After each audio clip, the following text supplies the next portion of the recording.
नमस्कार, मी समृद्धी. Top news मराठीमध्ये आपल्या सगळ्यांचं स्वागत आहे. आत्ताच्या घडीची सगळ्यात मोठी आणि एक्सक्लुझिव्ह बातमी टॉप न्यूज मराठीच्या हाती लागलेली आहे.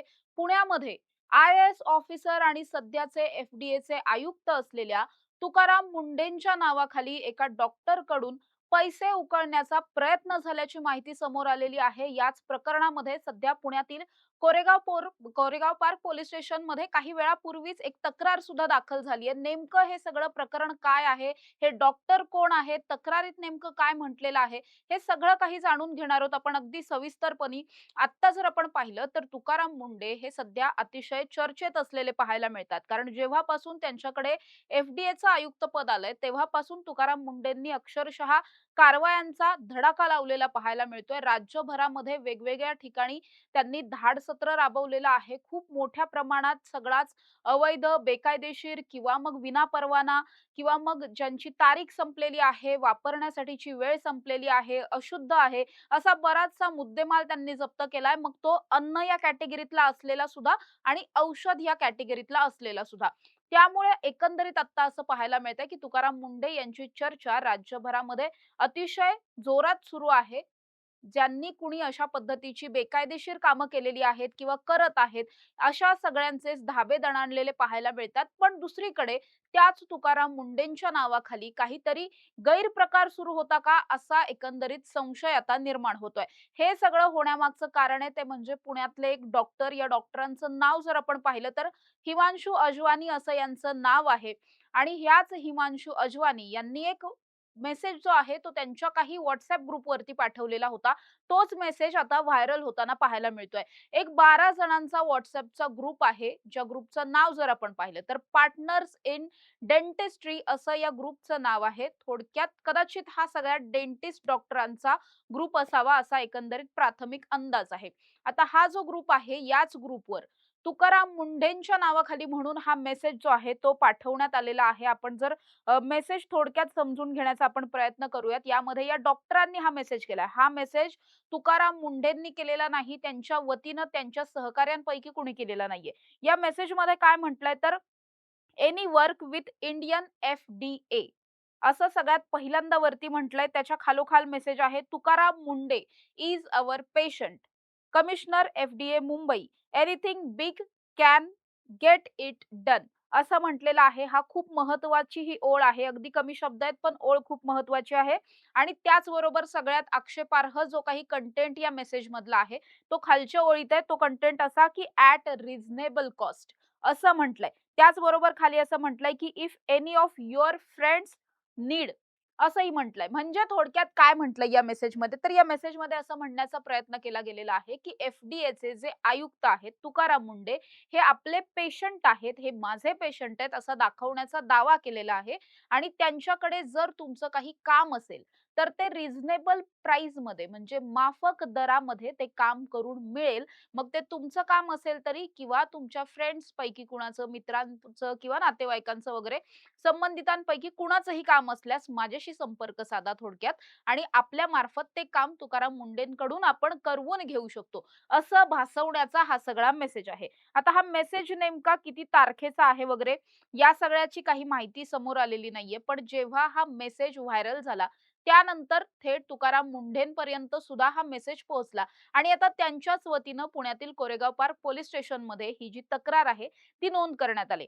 तक्रारीत काय म्हटलेलं आहे तर एकंदरीत तक्रार जर आपण पाहिली, ही तक्रारही टॉप न्यूज मराठीच्या हाती लागलेली आहे. या तक्रारीत काय म्हटलंय तर सदर डॉक्टरांचं नाव आहे. त्याचबरोबर या डॉक्टरांच्या माध्यमातून जे काही मेसेज केले गेलेले होते ते मेसेज इन डिटेल तक्रारीमध्ये लिहिण्यात आलेले आहेत. आणि त्यापुढे असं म्हणण्यात आलेलं आहे की एकंदरीत आपण पाहिलं तर हा संदेश पाठवून तुकाराम मुंढे जे आता सध्या FDAचे आयुक्त आहेत त्यांच्या प्रतिष्ठेस किंवा प्रतिमेस हानी पोहोचेल अशा पद्धतीचा आणि विश्वासघात करण्यासारखा एखादा हा सगळा जो आहे तो प्रकार जो आहे तो आढळून आलेला आहे. त्यामुळेच या प्रकरणामध्ये संबंधित डॉक्टरांवर कारवाई करण्याची मागणी करण्यात आलेली आहे. एकंदरीत आपण पाहिलं तर या प्रकरणात कुठलं कलम लागू करण्यात आलंय, कुठल्या कलमाअंतर्गत ही सगळी तक्रार दाखल करून घेतली आहे, तर ती आहे BNS 356 म्हणजेच अब्रू नुकसानीचं जे कलम आहे. 356 म्हणजे अब्रू नुकसानीचं कलम आहे. त्या कलमाअंतर्गत हा सगळा तक्रार जो आहे, ही तक्रार दाखल करून घेतली आणि एनसी सुद्धा काढण्यात आली आहे या सगळ्या प्रकरणातली. एकंदरीत आपण पाहिलं तर अतिशय गंभीर हे सगळं प्रकरण आहे. तुकाराम मुंढे हे कायम सुरुवातीपासून अतिशय प्रामाणिक, निडर, निर्भीड असे अधिकारी म्हणून ते प्रसिद्ध आहेत. त्यामुळेच 2005 च्या बॅचचे ते अधिकारी आहेत. असं असलं तरी सुद्धा आत्तापर्यंत 21 वर्षात तुकाराम मुंढे यांच्या आत्तापर्यंत 25 बदल्या झालेल्या आहेत. सर्वाधिक कमी कालावधी हा अगदी 1 महिन्याचा सुद्धा राहिलाय. म्हणजे एका महिन्यामध्ये सुद्धा त्यांची ट्रान्सफर दुसरीकडे केली गेलेली आहे. मॅक्स टू मॅक्स कालावधी त्यांचा 2 वर्ष आणि 1 महिन्याचा वगैरे राहिलाय. पण आपण जर आत्तापर्यंत पाहिलं अनेकदा असंही घडलंय, की त्यांना कुठेही पोस्टिंगच मिळालेलं नाहीये. 1, दीड, 2 महिन्यांसाठी तुकाराम मुंढेंना कुठल्याही पद्धतीनं पोस्टिंग दिलं गेलेलं नव्हतं. ते तसेच पगार तर चालू होता, पण त्यांच्याकडे कुठलंही पद नव्हतं. असेही ते राहिलेले आहेत आणि हे सगळं जे काही घडलं, ते मुळात कशामुळे घडलं, तर त्यांच्या प्रामाणिकपणामुळे घडलं. तुकाराम मुंढे यांनी आत्तापर्यंत विविध 23 ते 24 खात्यांमध्ये, विभागांमध्ये काम केलेलं आहे आणि प्रत्येकच ठिकाणी अगदी कामाच्या पहिल्या दिवशी त्यांनी त्यांच्या कामाची छाप सोडलेली आहे. त्यामुळेच तुकाराम मुंढे यांच्यासोबत काम करण्यासाठी अनेक राजकीय नेते हे कम्फर्टेबल नसतात. त्यांचे जे काही सहकारी असतील किंवा त्यांच्यापेक्षा कनिष्ठ लेव्हलचे जे अधिकारी वगैरे असतात किंवा सहकारीच आपण म्हणूयात, ते सुद्धा त्यांच्याबरोबर काम करण्यासाठी फारसे कम्फर्टेबल नसतात, इच्छुक नसतात. कुठेतरी आपली जी काही गैरकृत्य आहेत ती तुकाराम मुंढेंना समजतील, त्यांच्या माध्यमातून बाहेर येतील, आपल्यावर कारवाई होईल, अशी मोठ्या प्रमाणात चिंता त्यांना सतावत असते. एकंदरीत काय तर तुकाराम मुंडे हे नाव आत्तापर्यंत अतिशय चांगल्या शुभ्र चारित्र्याचं आपण ज्याला म्हणतो ना, तशा पद्धतीचे अधिकारी म्हणून त्यांची ख्याती आहे आणि अशा असणाऱ्या तुकाराम मुंढेंच्या विरोधामध्ये जर कुणीतरी अशा पद्धतीचे मेसेजेस व्हायरल करत असतील, सांगायचं नेमकं काय आहे या मेसेजमध्ये हे अजूनही उलगडत नाहीये. काय नेमकी कामं तुकाराम मुंढेंकडून करून घेण्याचा हा सगळा दावा केला जातोय? काय पैसे मागितले जातायत? आणि हा जो मेसेज आहे, या मेसेजवर विश्वास ठेवून खरंच काहींनी अशा पद्धतीनं कॉन्टॅक्ट या डॉक्टरांशी केलाय का? असे अनेक प्रश्न उपस्थित होतायत.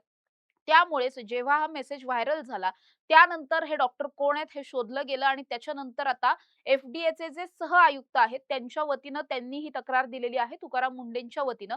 थेटपणे या सगळ्यामध्ये फिर्यादी किंवा तक्रारदार म्हणून तुकाराम मुंढेंचं नाव नाहीये, तर त्यांचे जे कनिष्ठ अधिकारी आहेत, त्यांच्यासोबत काम करणारे म्हणजेच एफ-डी-एचे जे सह आयुक्त आहेत, त्यांच्याकडून ही सगळी तक्रार दिली गेलेली आहे. अब्रू नुकसानीचं कलम या सगळ्यामध्ये ॲड केलेलं आहे. अब्रू नुकसानीच्या कलमामध्ये शिक्षेची तरतूद जर आपण पाहिली तर 2 वर्षांच्या शिक्षेची तरतूद या सगळ्यामध्ये आहे. त्याचबरोबर दंड सुद्धा भरावा लागू शकतो. काही अशा सुद्धा केसेस असतात, जर एखादी सिव्हिअर केस असेल, तर मात्र दोन्ही सुद्धा करावं लागतं. म्हणजे दंडही भरावा लागतो आणि शिक्षा सुद्धा भोगावी लागते. जर तो गुन्हा सिद्ध झाला असेल तर. काही प्रकरणांमध्ये तुम्ही फक्त दंड भरून जामीन मिळवू शकता. काही प्रकरणांमध्ये तुम्हाला जामीन मिळत नाही. मग तुम्हाला फक्त शिक्षेला सामोरं जावं लागेल. अशा पद्धतीचं या सगळ्यामध्ये आपण जर पाहिलं तर शिक्षेची तरतूद आहे आणि अगदीच अपवादात्मक काही गोष्टींमध्ये हे सगळं कलम लागू होत नाही. मग ते कशामध्ये असेल तर राष्ट्रपती असतील किंवा पंतप्रधान असतील, राज्यपाल असतील, मंत्री लेव्हलचे काही लोक असतील आणि त्यांनी त्यांच्या अधिकाराच्या कक्षेत राहून जर एखाद्यावरती टीका-टिप्पणी काय असं केलेलं असेल, तर त्यांच्या लेखी हे सगळं कलम त्यांना लागू पडत नाही, की त्यांनी कुणाची तरी आबरू नुकसान केलेली आहे वगैरे. हे कलम फार अपवादात्मक स्थितीमध्ये लागू पडत नाही, पण अशा पद्धतीने सर्वसामान्य लोकांसाठी हे कलम लागू पडतं आणि त्याच कलमाअंतर्गत डिफॅमेशनचा हा सगळा दावा ठोकण्यात आलेला आहे. आता या प्रकरणामध्ये आत्ताची जी काही माहिती आहे, त्या माहितीनुसार जर आपण पाहिलं तर हे जे डॉक्टर आहेत, या डॉक्टरांना त्यांचा शोध घेऊन त्यांना चौकशीसाठी वगैरे बोलवण्याचे प्रयत्न पोलिसांकडून केले जातील. मात्र सध्या त्यांना एक एन-सी दिली गेली आहे, अशी एक माहिती समोर येते. मात्र या सगळ्याच्या नंतर खरंच या डॉक्टरांकडून याआधी कधी अशा पद्धतीनं पैसे उकळले गेलेले आहेत का? आणि मुळात तुकाराम मुंढेंचे या डॉक्टरांशी खरंच काही संबंध आहेत का? जसा दावा केला जातोय, की तुकाराम मुंढे हे यांचे पेशंट आहेत. तशा पद्धतीनं खरंचच ते यांचे पेशंट आहेत का? हे सुद्धा पोलिसांकडून चाळलं जाणार आहे, तपासलं जाणार आहे आणि त्यानंतर जर या प्रकरणामध्ये हे डॉक्टर खरंच दोषी आढळले, तर त्यांच्यावर कडक कारवाई होऊ शकते. गेल्या काही दिवसांपासून जर आपण पाहिलं, तर जे अशा लेव्हलचे अधिकारी आहेत, म्हणजे IAS असतील, IPS असतील, अशा पद्धतीचे जे मोठ्या पोस्टिंगवरचे जे अधिकारी आहेत, त्यांच्यावर सार्वजनिकरित्या एखादी टीका करणं सुद्धा किंवा अशा पद्धतीनं त्यांच्या नावानं काहीतरी बनावट रॅकेट चालवणं, स्कॅम करणं, फ्रॉड करणं, लोकांची फसवणूक करणं, असे जे काही प्रकार आहेत, त्याच्या विरोधात सध्या खूप कठोर आणि कडक कारवाया केल्या जाताना आपल्याला पाहायला मिळतात. गेल्या अनेक दिवसांमध्ये आपण हे सगळं पाहतोय. त्याच अनुषंगानं IAS दर्जाचे अधिकारी आहेत तुकाराम मुंडे आणि अतिशय प्रामाणिक अधिकाऱ्याच्या नावाखाली जर हे सगळं सुरू असेल आणि जर याच्यावर कुणी विश्वास ठेवला असेल आणि खरोखर जर पैसे काही दिले गेले असतील, आर्थिक देवाण जर या सगळ्या प्रकरणामध्ये झालेली असेल, तर अर्थातच करणारे दुसरेच कुणीतरी आहेत, पण या सगळ्यामध्ये नाव कुणाचं खराब होणार आहे? तर अर्थात तुकाराम मुंढेंचं होणार आहे आणि त्यामुळेच अब्रू नुकसानीचा हा सगळा दावा आता ठोकण्यात आलाय. तुकाराम मुंडे हे सध्या अतिशय चर्चेमध्ये असलेले पाहायला मिळतात. कारण एफ-डी-एचे आयुक्त झाल्यापासून गेल्या महिनाभरामध्ये त्यांनी अक्षरशः महाराष्ट्रातल्या सगळ्याच भेसळखोरांना पळता भुई थोडी केलेली आहे. म्हणजे प्रत्येक ठिकाणी, प्रत्येक अन्नाच्या ठिकाणी जिथे कुठे अन्न बनतंय, शिजतंय, विकलं जातंय, अगदी लहान-लहान वडापावच्या ठेल्यांपासून, स्टॉल्सपासून ते 5 स्टार, 7 स्टार हॉटेल्सपर्यंत कारवाया सुरू असलेल्या पाहायला मिळतात. केवळ अन्न या कॅटेगरीमध्ये नाही, तर औषध या कॅटेगरीमध्ये सुद्धा ज्या हॉस्पिटल्सकडून मनमानी कारभार केला जातोय, ज्या हॉस्पिटल्सकडून किंवा मेडिकल चालकांकडून चुकीची औषधं दिली जातायत किंवा बंदी असलेली औषधं दिली जातायत किंवा एक्सपायर झालेली औषधं आहेत, अशा सगळ्याच वरती सध्या फोकस असलेला पाहायला मिळतोय. गुटख्याच्या विरोधात तर खूप मोठी कारवाई जी आहे ती राज्यभरामध्ये सुरू असलेली पाहायला मिळते आणि तुकाराम मुंडेंच्या धास्तीनं मोठा बदलही झालाय. ज्या ठिकाणी कारवाई झालेली नाहीये, त्याही ठिकाणी कारवाईच्या भीतीपोटी का होईना, पण आता बदल झालेला पाहायला मिळतोय. त्यामुळे सर्वसामान्य महाराष्ट्रातल्या लोकांसाठी ही अतिशय आनंदाची बाब आहे. अतिशय आदरपूर्वक तुकाराम मुंढेंकडे पाहिलं जातं. त्यांची एक आदरयुक्त भीती ज्याला म्हणतो, दहशत ज्याला म्हणतो, ती त्यांच्या सगळ्याच विभागांमध्ये काम करणाऱ्या त्यांच्या सहकाऱ्यांमध्ये किंवा कनिष्ठ अधिकाऱ्यांमध्ये असलेली पाहायला मिळते आणि अशा पद्धतीच्या अधिकाऱ्याच्या नावाखाली जर हे सगळं सुरू असेल, तर हे खरंच खूप जास्त गंभीर प्रकरण आहे. त्यामुळेच पोलिसांनी सुद्धा या सगळ्या प्रकरणाला अतिशय गांभीर्यानं पाहिलंय. विशेष म्हणजे या सगळ्यामध्ये आणखी एक महत्त्वाची गोष्ट अशी, की उद्या पुण्यामध्ये अ, या सगळ्यामध्ये तुकाराम मुंढेंवरती लिहिलेलं एक पुस्तक आहे. ज्या पुस्तकाचं नाव सुद्धा तुकाराम असंच आहे. या तुकाराम पुस्तकाचा उद्या प्रकाशन सोहळा पुण्यामध्ये पार पडणार आहे. अतिशय मान्यवर सगळे उपस्थित असणार आहेत. तुकाराम मुंढे यांचे जे बंधू आहेत, ते सुद्धा अशोक मुंडे हे सुद्धा जिल्हाधिकारी आहेत. ते सुद्धा IAS ऑफिसर आहेत. ते सुद्धा या सगळ्या प्रकाशन सोहळ्याला उपस्थित राहणार आहेत. थोडक्यात काय, तर तुकाराम मुंढे हे सध्या पुण्यामध्ये आहेत. पुण्याच्या दौऱ्यावरती ते उद्या देखील असणार आहेत. कदाचित त्यांच्या स्वतःकडून सुद्धा या सगळ्या प्रकरणाची दखल घेऊन पोलिसांची कदाचित भेट वगैरे घेतली जाऊ शकते किंवा नेमकं काय प्रकरण आहे हे त्यांच्या लेव्हलला सुद्धा ते पाहतील. कारण आत्तापर्यंत या प्रकरणामध्ये त्यांनी स्वतः ही तक्रार दिलेली नाहीये. त्यांच्या वतीनं सहआयुक्तांनी तक्रार दिली आहे. पण उद्या जर तुकाराम मुंडे अर्थातच पुण्यात आहेत म्हटल्यानंतर ते कदाचित पोलिसांची भेट घेतील आणि थोडीशी माहिती घेण्याचा वगैरे प्रयत्न करतील, की नेमकं प्रकरण काय आहे आणि यापूर्वी कधी त्यांच्या नावाने असं काही घडलेलं आहे का? किंवा खरोखर पैशांची देवाण-घेवाण झाली आहे का?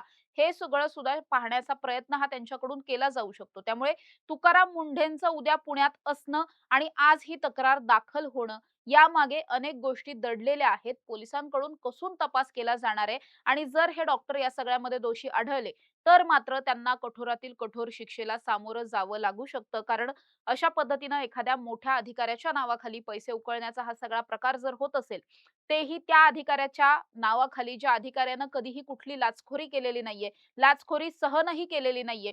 लाचखोरी तर खूप लांबची गोष्ट आहे. मात्र अगदीच उशिरा येणाऱ्या कर्मचाऱ्यांना सुद्धा, सहकाऱ्यांना सुद्धा त्यांनी जी काही कारवाई करतील ती सगळी कारवाई भोगावी लागते. इतके ते स्ट्रिक्ट आहेत त्यांच्या कामाच्या बाबतीत. कुठल्याही पद्धतीनं गैरकारभार, भोंगळ कारभार हा त्यांना त्यांच्या विभागामध्ये चालत नाही आणि म्हणूनच तुकाराम मुंढे यांचं अनेक राजकीय नेत्यांशी खटकतं. तुकाराम मुंडे यांना अनेक त्यांच्या सोबतचे सुद्धा अधिकारी, त्यांच्यापेक्षा कनिष्ठ लेव्हलचे अधिकारी यांना सुद्धा तुकाराम मुंडेंशी जुळवून घेऊन काम करणं जमत नाही. पण तीच मुंडेंची स्टाईल आहे आणि त्यांच्या याच स्टाईलसाठी तुकाराम मुंडे हे प्रसिद्ध आहेत, फेमस आहेत आणि म्हणूनच सध्या महाराष्ट्रातल्या प्रत्येक नागरिकाचा त्यांना अक्षरशः बिनशर्त पाठिंबा असलेला पाहायला मिळतोय. तुकाराम मुंढेंसारखे अधिकारी हे प्रत्येक विभागामध्ये, प्रत्येक क्षेत्रामध्ये असायलाच हवेत. अशी मागणी ही सर्वसामान्य नागरिकांकडून जोर धरताना पाहायला मिळते. मात्र अर्थात हे खरं आहे, की तुकाराम मुंढे प्रत्येकाला होता येत नाही. तुकाराम मुंढे आत्ता तरी महाराष्ट्राच्या प्रशासनामध्ये, प्रशासकीय विभागामध्ये केवळ एकच आहेत आणि त्यामुळेच त्यांची धास्ती ही प्रचंड आहे.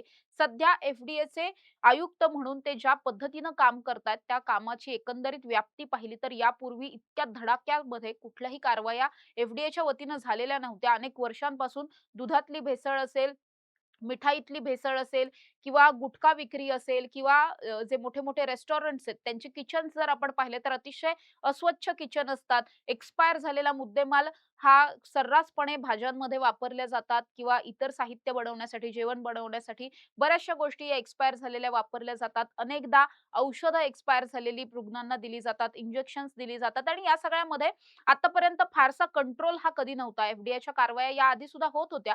पण त्यांचं प्रमाण खूप कमी होतं. त्या कारवाया फार कधीतरीच व्हायच्या, तुरळक पद्धतीनं या कारवाया व्हायच्या. पण एकाच पद्धतीनं दररोज काही ना काही कारवाया होतायत. इतक्या मोठ्या प्रमाणातल्या कारवाया सलग होणं हे पहिल्यांदाच घडतंय.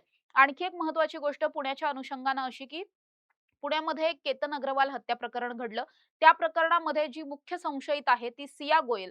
हिच्या वडिलांचं जे दुकान आहे त्याच्यावरती सुद्धा परवाच्या दिवशीच एफ-डी-एनं धाड सत्र राबवलेलं होतं. तिथे रेड मारलेली होती आणि या रेडमध्ये पोलिसांना खूप मोठा मुद्देमाल जो आहे तो पोलिसांनी जप्त केलेला पाहायला मिळतोय. जवळपास 8.5 लाखांपेक्षाही जास्तीचा हा सगळा मुद्देमाल आहे. ज्यामध्ये बरचसं सामान जे आहे ते खराब झालेलं असेल किंवा मग जे विकण्यासाठी बंदी आहे अशा पद्धतीचं अनेक गोष्टी आढळून आल्यात. आता हे दुकान कशाचं आहे तर हे दुकान आहे प्रामुख्यानं ड्रायफ्रुट्सचं आणि मसाल्यांचं. ह्या दोन्ही गोष्टी या दुकानामध्ये मिळतात आणि होलसेलर आहेत हे त्या ठिकाणचे. खूप मोठे व्यापारी आहेत. पुण्यातल्या मार्केट यार्ड परिसरामध्ये प्रवीण गोयल यांचं हे दुकान आहे. वर्षानुवर्षांचं दुकान आहे. पूर्वापार चालत आलेलं आहे. त्यांच्याही अगदीच वडिलांपासून वगैरे हा सगळा त्यांचा बिझनेस आहे. मात्र असं असलं तरी त्यांच्याकडे सुद्धा अनेक एक्सपायर झालेला माल वगैरे असेल अशा पद्धतीच्या गोष्टी आढळून आल्यात आणि त्यामुळेच पुढचा आदेश येत नाही तोपर्यंत दुकान बंद ठेवायला सांगितलेलं आहे. व्यवसाय बंद ठेवायला सांगितलाय. त्यामुळे तुकाराम मुंढेंच्या रडारवरती आता सिया गोयलचा व्यवसाय सुद्धा असलेला पाहायला मिळतोय. कदाचित भविष्यात या सगळ्यामध्ये चेतन चौधरीच्या दुकानावरती सुद्धा रेड मारली जाऊ शकते. पण या सगळ्याचा तसा थेट संबंध केतन अग्रवाल प्रकरण आणि तुकाराम मुंढेंची कारवाई याचा तसा फारसा काही संबंध नाहीये. कारण तुकाराम मुंढे यांनी काही केवळ सियाच्या दुकानावरती रेड मारली असं नाही.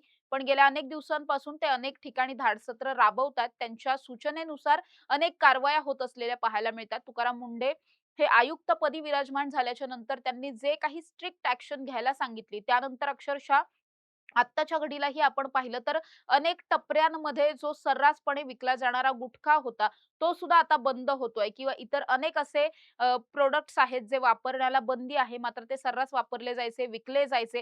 ते सगळं कुठेतरी तुकाराम मुंढे यांच्या येण्यामुळे आता बंद होताना किंवा कमी होताना पाहायला मिळतंय. भेसळखोरांचे अक्षरशः धाबे दणाणलेले आहेत. तुकाराम मुंढे यांची कारवाई होण्यापूर्वीच मोठ्या प्रमाणात भेसळयुक्त मुद्देमाल जो आहे तो नष्ट केला जातोय.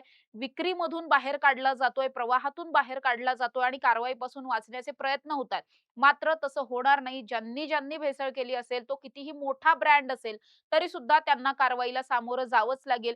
कितीही 5 स्टार मोठे-मोठे हॉटेल्स असतील, तरीही त्यांना कारवाईला सामोरं जावंच लागणार आहे. अशी एकंदरीत भूमिका ही एफ-डी-एनं घेतलेली पाहायला मिळते. अर्थात कुणामुळे घेतली तर आयुक्तांमुळे घेतलेली आहे. आयुक्त तितक्या ताकदीनं काम करणारे आहेत, निर्भीडपणे काम करणारे आहेत आणि त्यामुळेच खालची ही सगळी जी एफ-डी-एची पथकं आहेत, खालचे जे कनिष्ठ अधिकारी आहेत, त्यांच्याकडून सुद्धा अतिशय चांगल्या पद्धतीनं हे सगळं धाडसत्र आणि तक्रारी वगैरे करणं आणि मुद्देमाल जप्त करण्याच्या या सगळ्या कारवाया सुरू असलेल्या पाहायला मिळतात. त्यामुळे तुकाराम मुंढेंच्या येण्यानंतर एफ-डी-एमध्ये मोठ्या प्रमाणात आपल्याला पाहायला मिळतंय, की बदल झालेले आहेत आणि मोठ्या प्रमाणात कारवाया सुद्धा सुरू असलेल्या पाहायला मिळतात आणि असं सगळं सुरू असताना तुकाराम मुंढेंच्या नावाखाली हे जे काही सुरू आहे ते तात्काळ थांबलं गेलंच पाहिजे. या सगळ्याच्या मागे केवळ हे डॉक्टर हिमांशू आहेत, की आणखी कुणी आहे?